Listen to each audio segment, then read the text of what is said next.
பெரிய களரி ஃபைட் வீரன் தானே, முடிஞ்சா இந்த லாக் அவரு என்ன சவால் விடுறியா? ஆமா, உங்களை மட்டும் இல்ல, உங்க களரி ஃபைட் கத்துக்கிட்ட எல்லா ஸ்டூடண்ட்ஸையும் வர சொல்லுங்க. வரிசையா நிக்க வச்சு காட்டுன்னு காட்டி அனுப்புறேன். வர சொல்லுங்க. ஏய், எங்கிருந்தோ வந்தவனுங்கெல்லாம் மிரட்னா குழுங்க களரி தரகில்லடா. என்னது களரி தொடியோட கௌரவத்தை குறை சொன்னா எவனும் உயிரோட திரும்பி போக முடியாது. போகவும் நான் விட மாட்டேன். ஒரே பிடியில கழுத்தை புடிச்சு நாயை கொல்ற மாதிரி கொண்டு குழி தோண்டி புதைச்சிருவேன்டா. புதைச்சிருக்கேன்டா. இப்ப என்ன சொன்னீங்க தாத்தா? இப்ப என்ன சொன்னீங்கன்னு கேட்டேன். இல்ல, நான் ஒண்ணும் சொல்லல. நீங்க என்னமோ சொன்னீங்க. நான் ஒண்ணும் சொல்லல. கேட்டேன். இப்ப நீங்க சொன்னீங்க. நான் சொல்லல. ஒரே புடியில குறவளைய அழுத்தி. இல்ல, நான் அப்படி எதுவும் சொல்லல. நீங்க சொன்னீங்க, நிச்சயமா சொன்னீங்க. தெரியாம சொல்லிட்டீங்க. கொண்டு குழியில புதைப்பேன்னு சொன்னீங்க. சொல்லுங்க, நீங்க யார கொண்டு குழியில புதைச்சீங்க? எங்க புதைச்சீங்க? மறைக்காம சொல்லுங்க தாத்தா. இங்க பாருங்க, உங்க பேத்திய பாருங்க. அந்த சம்பவத்துக்கு அப்புறம் மானசீகமா பெரிய பிரச்சனையில மாட்டிட்டு தவிச்சிட்டு இருக்கிறவளை பாருங்க. இவ குணமாகணுங்கிற எண்ணம் இல்லையா உங்களுக்கு? சொல்லுங்க. உங்க மனசுக்குள்ள யாரும் பார்க்காதபடி மறைச்சு வச்சிருக்கிற ஒரு ரகசியம் இருக்கு. அது இனிமே அங்க இருக்கக்கூடாது.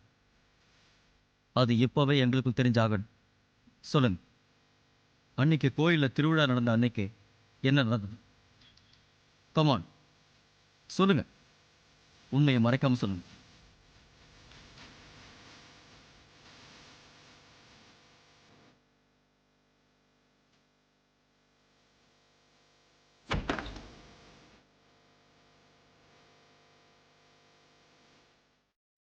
நான் போறேன். என்ன பாக்குறீங்க? காசு சம்பாதிக்க தான் போறேன். தெருநாய் மாதிரி என்ன இந்த வீட்ல இருந்து அடிச்சு விரட்டினீங்களே, அப்படி என்ன தப்பு பண்ணிட்டேன் நானு? அவ என்ன காதலிக்கிறேன்னு சொன்னா, அதுக்கப்புறம் அவன் மேல எனக்கும் காதல் வந்துருச்சு. இனிமே நான் எதுக்கும் பயப்பட மாட்டேன். அவளை என் கூடவே கூட்டிட்டு போயிடுறேன். சந்தேகம் இருந்தா உங்க பேத்தியை கேட்டு பாருங்க. நான் ஒரே ஒரு வார்த்தை சொன்னேன்னா என் பின்னாடியே ஓடி வருவா. எதுக்கு இப்படி கத்துற? இப்ப என்ன நடந்து போச்சு? நீ என் பக்கத்துல வா, பேசுவோம். வா, உட்காரு. எங்க மீனாவை உனக்கு ரொம்ப பிடிக்குமா? சொல்லு, பிடிக்குமா?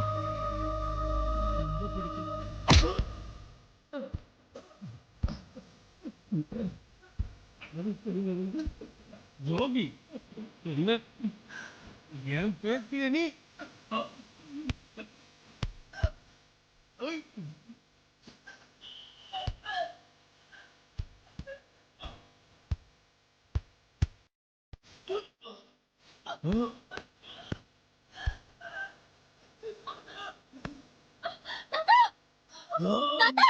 என்ன பண்றீங்க?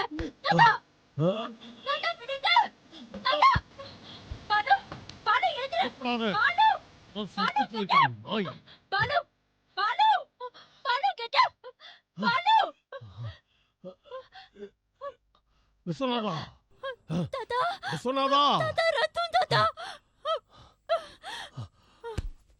அம்மாடி,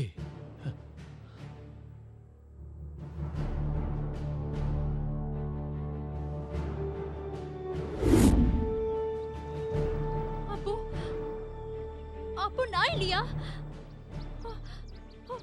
இந்த கையால தானே பாலுவ. நான் இல்லையா பாலுவ? இந்த கையில ரத்தம் இருந்துச்சு. உன் கையில ரத்தம் இருந்தது உண்மைதான். ஆனா அங்க நடந்தது தாத்தா இப்ப சொன்ன சம்பவம் தான். ரத்தம் கக்கி பாலு உன் கண்ணு முன்னாடியே இறந்ததுனால அவனை கொன்னது நீதான் உனக்குள்ள ஒரு உணர்வு. அந்த மாதிரி தோன்றதுக்கான ஒரு மென்டல் எரர் உனக்குள்ள இருந்தது. ரொம்ப நாளா உனக்குள்ள இருக்கிற மானசிக பிரச்சனையை தீர்க்கணும்னு பார்த்திபன் சொன்னதுனால உங்க குடும்பத்துக்குள்ள ஒரு மனோ தத்துவ டாக்டரா வந்து சேர்ந்தவன் தான் நான். திடீர்னு ஒரே நாள் ராத்திரியில தாத்தாவோட பெராலிசிஸ் 50% மேல குணமாகுது. எந்த அசைவும் இல்லாம இருந்த பகுதிகள் திடீர்னு குணமாகுதுன்னா அதுக்கு ஒரே ஒரு காரணம் தான் இருக்க முடியும். அத்தனை நாள் விளங்காம இருந்த அந்த இடத்துல ஒரு அதிதீவிரமான மசில் ஸ்ட்ராங் அவர் உடம்புல இருக்கிற மொத்த சக்திகளையும் பயன்படுத்தி அவர் பிடிச்ச ஒரு புடி. இதனாலதான் அவர் குணமா இருக்கணும்னு நான் கெஸ் பண்ணேன். அன்னைக்கு ராத்திரி வீணா கிட்ட சொல்லிட்டு கிளம்புறதுக்காக அவன் வந்துட்டு போயிருக்காங்கிறது எனக்கு அப்புறம் தான் தெரிய வந்தது.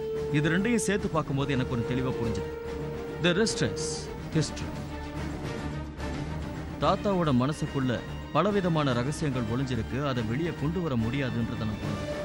ஆனா அந்த ரகசியத்தை கண்டுபிடிக்கிறதுக்கும் அதை எப்படியாவது வெளியே கொண்டு வர்றதுக்கும் தாத்தாவோட இந்த ஈகோவை சீண்டி பார்க்கணும்னு எனக்கு தோணுச்சு. எல்லாம் நல்லதுக்கு தான்.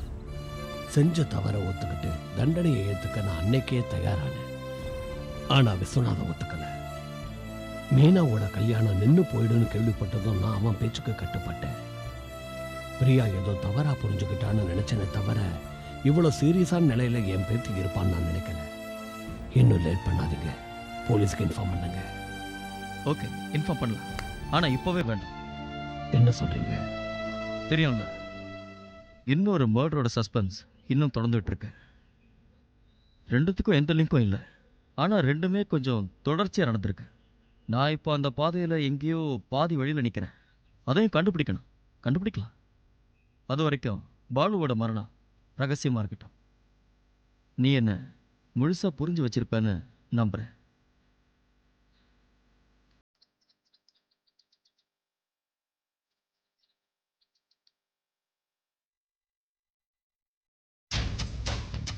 This one. See this, it's matching. ஜீப்ல இருந்த அதே ஃபிங்கர் பிரிண்ட்ஸ் தான் இந்த போட்டோலயும் இருக்கு. It's the same person. Good.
என்ன இவ்வளவு தூரம் வந்திருக்கீங்க? வாங்க வாங்க.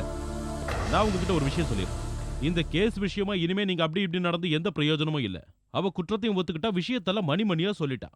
இனி கரெக்டான மோட்டிவேஷன் மட்டும் தான் தெரியணும். அதை நான் கேட்டுக்கிறோம். அதுக்கு தானே அவளை போலீஸ் கஸ்டடியில் வச்சிருக்கோம்.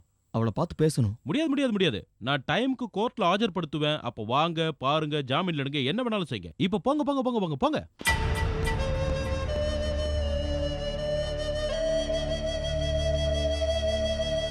பத்து நாள் போலீஸ் கஸ்டடியில் இருக்கும்போது அவன் மனசு எந்த அளவுக்கு பாதிக்கப்படும் யோசிச்சா கஷ்டமா இருக்கு. இல்ல, ஆக்சுவலா தாத்தா உண்மையை சொன்னதுக்கு அப்புறம் அவளுக்கு ஏற்பட்ட ஒரு ஷாக்ல இருந்து அவளுக்கு இருந்த ஒரு பயங்கர ஆபத்தான ஒரு நிலையை அவ தாண்டி வந்திருக்கான்னு சொன்னான். தாத்தா கையில மாட்டிக்கிட்டு கழுத்து இறுகி அவன் சாகிறதுக்கு கொஞ்சம் முன்னாடி பிரியா தன் கையால் அவனை தூக்கியிருக்கா. அதுக்கப்புறம் அவளோட எண்ணங்கள் அவளை அப்படியே பின்னோக்கி கொண்டு போயிருக்கு. அந்த டிரைவரை கொன்னதும் தான் தான் அவளை நம்ப வச்சிருக்கு.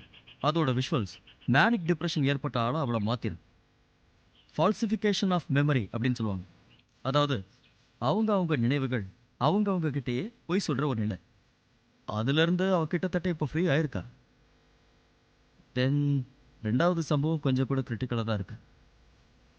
அவள் அப்பாவோட மர்டரை அவள் சும்மா தூரத்துலேருந்து பார்த்தான்னு மட்டும் இல்லை, எல்லாம் முடிஞ்சதுக்கப்புறம் அவள் ஓடி வந்து தொட்டான்னு கூட சொல்லிட முடியாது. கண்டிப்பாக அந்த சம்பவத்துக்கு அவளுக்கு தொடர்பு இருக்கு. அட்லீஸ்ட் பாதி வரைக்கும் அவள் இருந்திருக்கா. It's quite a puzzle. இந்த சம்பவத்தில் விட்டு போன வரிகளை ஃபில் பண்ணணும்னா அட்லீஸ்ட் களம் மாறி ஒரு ஆட்டம் ஆட வேண்டியிருக்கும். அப்பாவோட மர்டர்ல அந்த பொண்ணுக்கும் சம்மந்தம் இருக்குன்னு நீங்க ஒத்துக்கிறீங்கல்ல, அதே மாதிரி போலீஸோட இன்வெஸ்டிகேஷனும் கரெக்டா இருக்குங்கிறதையும் நீங்க ஒத்துக்கிறீங்கல்ல? ஒத்துக்கிறேன். ஆனா நீங்க இப்ப சொன்ன மாதிரி ஏதோ ஒரு சம்மந்தம் இருக்கு. அதாவது சில ஸ்பேஸ் விட்டு இருக்கு. அந்த ஸ்பேஸை நான் ஃபில் பண்ணணும். சொல்லுங்க. ஒரு 24 hours நான் உங்ககிட்ட ரிக்வெஸ்ட் பண்றேன். டாக்டர் சொல்ற மாதிரி நேரத்தோட நேரமா நடந்த சம்பவத்தை ஒரு நாடகமா கிரியேட் பண்ண எனக்கு உங்க ஃபுல் சப்போர்ட் வேணும். You mean mister? எஸ். ஒரு டெமான்ஸ்ட்ரேஷன். குற்றவாளி தன்னோட அப்பாவை ஜீப்பை இடிச்சு கொண்டு இருக்காங்கன்னு போலீஸ் ரிப்போர்ட் சொல்லுது. நடந்த அந்த சம்பவத்தை மறுபடியும் ரீக்ரியேட் பண்ணணும். அதுக்கு இப்போ என்ன அவசியம்? Basically it's a kind of treatment. For more updates, like, comment, subscribe to our channel.